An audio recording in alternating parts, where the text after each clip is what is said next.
The movement of turning back or cyclical change is very representative of the Tao. What this incites in relation to the Tao is that anything weak becomes strong. But when such a process fulfills itself to its limit, the reversal process of decline occurs once more, to give way to process development once again.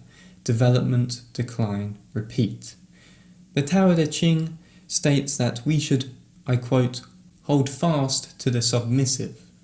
But what does this mean? Think of a children's slide, for example. It takes time to get up to the top of the slide. If it is a very high up slide or water park ride, it can take a while to get up to the top. This represents development. But when falling down the slide, the process of decline back to the ground is fast and quick.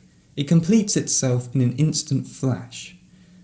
As I have previously said, the Tao is in the movement of turning back, in cyclical change. Thus the precept of holding fast to the submissive not only makes sense, but it is a useful tool for when one begins to fall rapidly from a state once known and respected. We often become too established and comfortable with such a state that we forget how life unfolds in the motion of turning back within cyclical change.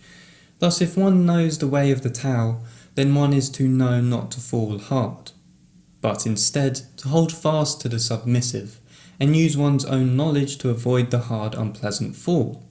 As you may remember, when you were a child, you would always want to go back on that slide again and again. But when Mum told you that we had to go back home, you may have gotten upset and cried. Still being young, you would not only fall hard against the decline of the slide to constantly want to keep going back down it, but also fall hard against having to leave the play park. Thus, this links directly into another lesson from the Tao. If you are to hold fast to the submissive, understand the process of the Tao, how it functions in life, to not get too acquainted with the position in life, then the teachings of knowing contentment and knowing when to stop are directly understandable. Know contentment, and you will suffer no disgrace. Know when to stop, and you will meet with no danger. You can then endure. He who knows contentment is rich.